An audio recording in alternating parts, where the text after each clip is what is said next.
Oh, I'm scared, and I love it. It feels good. I love your work. Thank you so much. It happens for me, and I believe it so much. English is not my first language, and sometimes when I hear people talk or movies or music, I don't really understand everything they say, but when you speak, I understand everything. Well, that's a credit to where you are vibrationally more than it is to the words that Esther is finding for us. It means you're in the receiving mode. It means that our sequential delivery is being received by you. It's good. For years, I've been, connecting to this kind of energy, and things are happening for me. It wasn't happening. Like I can say I went from nada to, for example. And even when I wasn't there, I was thinking, I was keeping listening to that. Things are working out for me no matter what. Yes. Like, when you order food in the restaurant and it takes forever, and then you go to the bathroom and they come back and the food is there. So I was like, this doesn't feel good. I want to go hang out somewhere else. I want to think something else because this is hurting me. So I keep doing that kind of stuff and that kind of stuff. Here's the thing that we really want you to hear. Don't ask yourself to unnaturally feel a way that the circumstances don't match. We're not asking you to be in an unpleasant situation and feel pleasant about the unpleasant situation. Do. Like, okay, it sucks, but I'm okay. I'm like, what I do, I have these really nice sneakers, and they taking me everywhere, and they're so comfortable. Stuff like that. They're little, but they help me to shift. Well, that really is the answer, isn't it? To find something to focus upon that allows you connection. Because when you're connected, it doesn't matter where you are. There's benefit everywhere, isn't there? Yes. And that really is the definition of unconditional love. It's finding love anyway, regardless of the conditions, and then the conditions are easier to take, and the unwanted ones are shorter in your experience. Short to non-existent. In other words, there's contrast in everything, but you can improve. The contrast can go from terrible to a little less terrible, or it can go to wonderful to a little less wonderful. Contrast is contrast. Everything is relative, isn't it? Yes, absolutely. And I actually love it. And there was a part of me, like I always wanted to help people, right? Or make them feel better. And today I feel like that's none of my business. You are still an uplifter to the very core of your being, but you might be wise enough to know that they have to help themselves, and that if they aren't in that modality, then there's not much that you can do that will make much of a difference. Yeah, but you told me that by listening to your audios. Yes. I really have to say I learned that because of you. You learned it from life that our words matched. Yeah. So now what? This is not my question. I am so grateful. I am so grateful for how science and things are happening, synchronicity, and I'm like, there's the answer. It is all happening, and I love it. It's not so a particle beautiful, right? Evidence to the contrary of these laws. But my question is like, yes. At night when I go to sleep, I have this fear that goes through my body. Like, I'm scared. And I know it doesn't gonna make sense right now because I'm like, why was I scared last night? But I feel this, and sometimes I gotta go to the bathroom, or if the door is open, I have to lock it because I feel there is something there and it scares me. Or I go to the bathroom and I get these tingles and I get so scared and I have this fear. Let's talk about it just with a little more definition. So, because you said that when you sat down, you said, I am afraid. Yeah, I was feeling, my heart was racing so fast. And we wanted to say to you, this is not fear, it's anticipation. What that sensation when you sat down was a realization at both conscious and unconscious levels for you, a realization that you are where you are, which is in a good place, and that you're going to move to another place. Whenever you are on the brink of or on the verge of energy moving toward what you want, there sometimes is a more acute awareness of where you are. It's sort of like a making note of where I am because it's about to change in a very positive way. We want to make that distinction with you. Can you feel that about the experience of sitting here? That you just explained it, I got it. All right. So now when I'm wait. So there's another thing that we want to ask you, because a lot of times people fear representing themselves the way they mean to, or they fear what others in the room or audience may think about them. They are in the receiving mode of past experiences where maybe there has been something that embarrassed them. So was it any of that? Probably. Because you didn't dwell on it too long, and because it wasn't the dominant part of your vibration, didn't that feeling lift from you almost immediately? That feeling of fear did not stay with you. As we began to visit, that feeling of fear left you, and instead you began confidently expressing what it was you wanted to talk about. Isn't that right? Yes. So the thing that we want you to focus upon with both that and the conversation about being fearful at night, I want you to hold this thought for just a moment before we move into that part of the conversation. Energy is in motion, and you are eternally, always, always, always, from your non-physical and your physical perspective, all of us are always moving forward.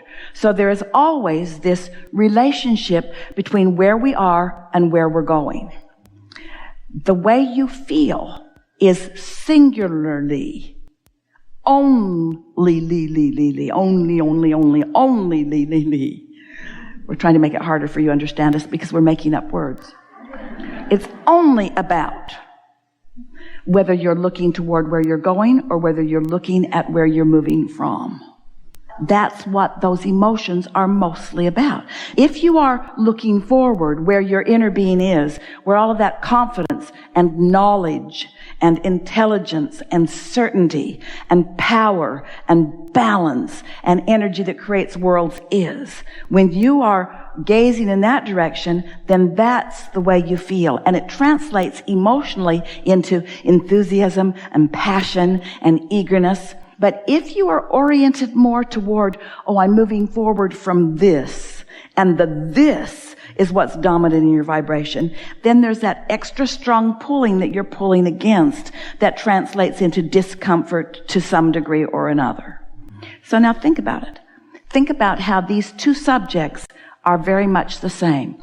You came up here to have a conversation with your inner being and with infinite intelligence, just like when you go to sleep at night.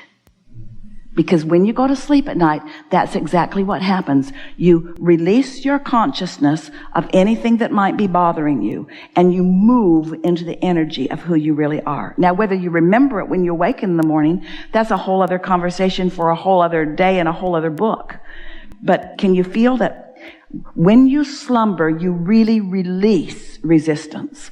But there's something about you that, just like when you came up here, you're evaluating with too much fervor where you stand in the midst of that motion forward. Do you acknowledge that when you sleep, that momentum subsides? The momentum what? Momentum subsides. Your physical senses aren't aware of what's going on, and so your energy does move. And so what we're talking about is you are aware of energy movement, and sometimes you cling to what is because you're not quite trusting of where that energy is moving to. Do you meditate? Every day. Have you ever experienced an out-of-body experience? I have, yes. We're asking all of you this. Have you ever been on what felt like that verge of an out-of-body experience? What? The verge of it, where you can feel yourself almost ready to go? Yes. Have you? But you're not quite going? And there's a part of you that's not really sure if you want to go because there's so much unknown in it. It's the same sort of thing. It's a lack of trust based upon a lack of knowledge of how secure you really are in terms of the greater scheme of things. You just describe everything right now. Yeah. That's good. Yeah, pretty much. Very well. That's really good. Enough? No, why? Now I'm comfortable. And it feels great. And of course I'm like, oh my God, this is it. This is the space. And you're comfortable because you're now in the vibration of trust of who you are. There's no resistance in your being. All things feel open and possible. And so now what? Now what? Now what? So if we were standing in your physical shoes, this is when we would bask to increase the momentum of it. It's not when we would ask some question to which we don't know the answer. Our impulse would be to keep this feeling going, not use the advantage of this feeling to solve some problem. Can you feel the wisdom in that? Oh, wow. This is a leading edge conversation, isn't it? Yes. So, get out. So if you can take away from this conversation that every subject is really two subjects, wanted and absence of it, and then you can just ask yourself the question whenever you're focused upon something that you want, are you really focused upon what you want, or are you focused upon the absence of what you want and using the absence of it as a justification for having it? Because if you're using the absence of it as your justification for having it, you can't have it. And isn't that terrible? Now you see, your mother, your grandmother, especially your grandmother, a lot of people who love you have trained you to really need something before they give up the goods. But we're talking about a universal flow of abundance and well-being. We're not talking about the paltry, minuscule, little piddly stuff that can be doled out by other humans from their bank account to yours. We're talking about you putting yourself in a vibrational position where you can receive the abundance that is showering down upon you all day, every day, by tuning your frequency to a receiving mode where you are aware, and therefore you have good timing. You're in the right place at the right time. You're in a place where you can hear it. How often, you know this, have you known someone who needed some encouragement or maybe even some advice that you were pretty good at giving? And they're asking, and you're telling them exactly what to do. And you know it works because you did it. And you know it will work for them. You just know it. It's one of those things that is just consistent. And you speak the words, and they argue for their limitations. And you speak the words, and they argue for their limitations. And you speak the words, and they argue for their limitations. And you speak the words, and they argue for their limitations. Because they're not hearing you, you might as well not speak your words. Because if they're not in the receiving mode, which they never are when they're hurting, they're never in the receiving mode when they're in the problem mode.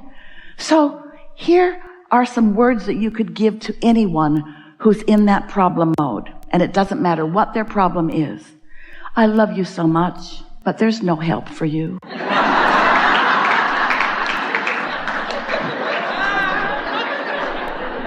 And so, dear heart, I think I will stop wasting my time by trying to talk you off the ledge. And I'll just let you go over the ledge. Because there's something about you going over the ledge that might get your attention. Oh, that's too harsh. Let's start again. Dear heart, I love you so much, but nothing that I can say right now is going to be of any benefit to you because you don't have your ears on. You can't hear what I'm saying. In fact, the fact that I know the answer to your problem makes you not really even like me that much. I can feel resentment coming up all around this conversation because you think I'm a know-it-all because I do know it all. And if you were in the vibrational vicinity, you would know that I know it all and you would listen. But in the very dysfunctional state of being that I find you in, maybe we could say that better. Anyway, we're making a strong point with you that whether it's them or whether it's you, if you're not in the receiving mode, then there is really no point in offering words to try to fix it because words really don't teach anyway. It's life experience that teaches. But if you have an understanding of what the receiving mode is anyway, in other words, when we talk about the receiving mode, when we speak of the receiving mode, what we're really talking about is you being in a place where you can hear or sense or know or receive guidance from your broader perspective.